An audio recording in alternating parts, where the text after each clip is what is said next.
Happy New Year, officially. If you're anything like me, you've seen all these books ranging from conversational materials to workbooks on vocabulary and grammar everywhere on social media, but especially on 小红书 or Red. So I figured today I'd take the trouble to review all of them, and then I'll give you my 2 cents on if I like them or not. So book number 1 is this English conversation textbook, although it does have like exercises and whatnot, but it's mostly conversations. After every conversation, there's like a breakdown on the most common phrases in this conversation. So it doesn't follow an alphabetical order. All the phrases that you learn are kind of based on that conversation, which I like very much because as you'll see, like there are more phrase books that are like kind of random or based on just what you would say, like what one person would say in a conversation.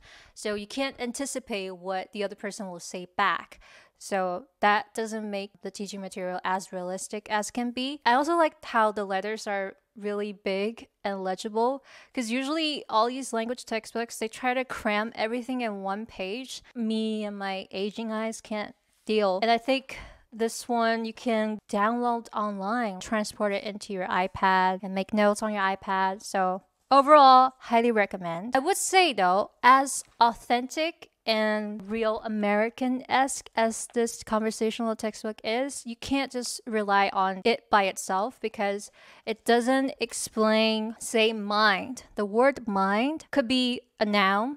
It could be a verb. In this particular textbook, it doesn't indicate that. So I think it's lacking in not only deeper vocab study, but also in grammar. So you need to supplement this textbook with the proper dictionary, like the one that I've been recommending, the Lawman Dictionary of Contemporary English, just because it breaks down everything much deeper so that you know how to use this word not only in this context, but in most of the contexts that are not mentioned in this textbook. Having a dedicated grammar textbook, or better yet, a grammar course, which I have one, is really good for that purpose. And let me just put a little shameless plug out there. I recently came out with a course on the basics of spoken English, the basics of pronunciation, and the basics of grammar. And I know most people have qualms around the word grammar. Whenever they think of grammar, it kind of evokes this image of like studying in classrooms or doing a bunch of exercises. A lot of native speakers even hate grammar, or sometimes they don't know all the grammar rules.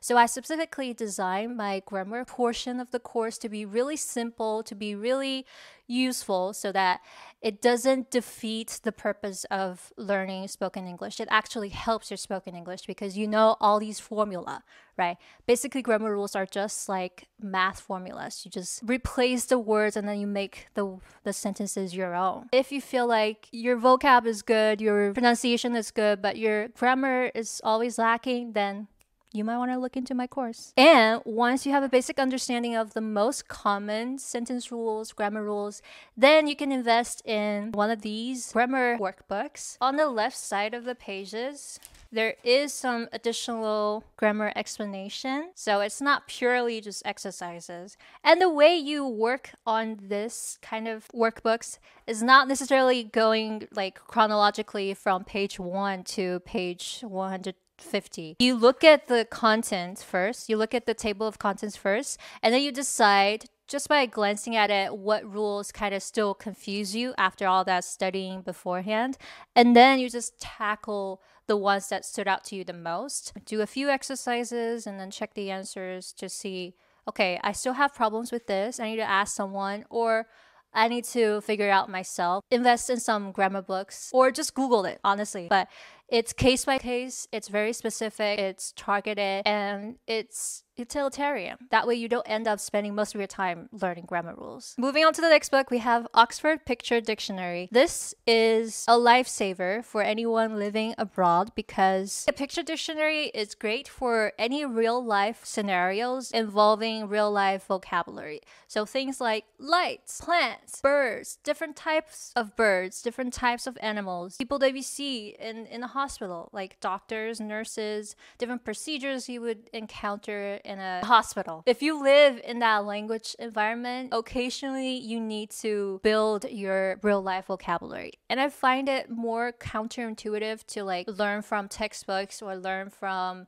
say YouTube videos. Maybe you're watching someone's vlogs and you're picking up these random words. It's much more productive to just have a dedicated picture dictionary of all the scenarios, all the pictures, so that you can learn based on that imagery, right? It's better than translating it to Chinese because some of these words don't really have a Chinese equivalent or a one-word translation. And it's better to remember it by that image. And even if you don't live, say, America or Canada, you're just going away for travel, it's still nice to preview it, like what situations you might run into by having one of these picture dictionaries. You already know English grammar in use. With the same publication, we also have English idioms in use, which is great for learning idioms, and then English vocabulary in use, and then English collocations in use. And finally, English phrasal verbs in use. I want to talk about phrasal verbs first because this has the most use cases in spoken English, especially in American English. If a native speaker could say, "Oh, I cut him off," they would not say, "Oh, I ostracized him from our circle." You know, they would pick one or two syllable words over complicated words. And a lot of times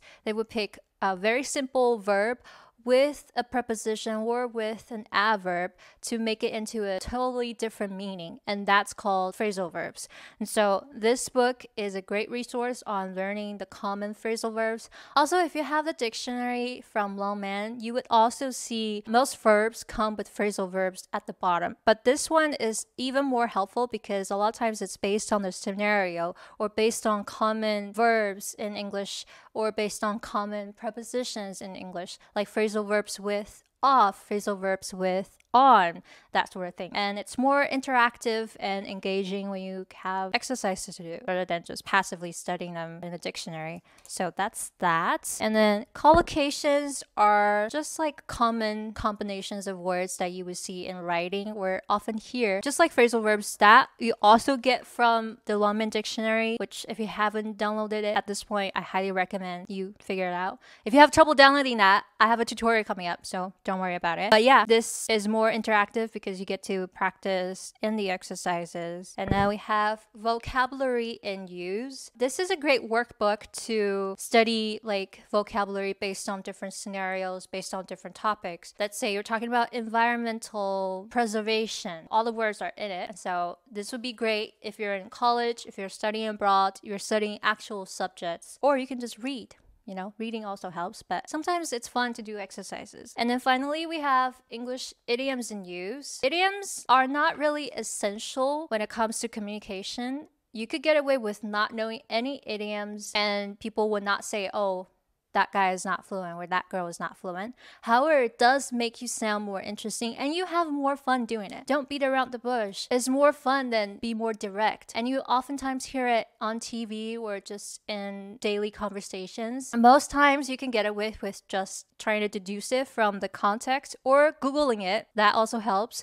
But if you've been hearing a lot of idioms in your real life, I recommend getting a book.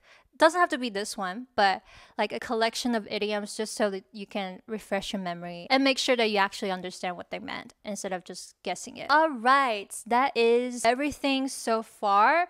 Overall, I rate all of them 10 out of 10. Just the fact that they're written by native speakers and a lot of times American native speakers are already a great guarantee that you're learning something useful and you'll be able to use it. But I would just add that don't rely on these materials by themselves.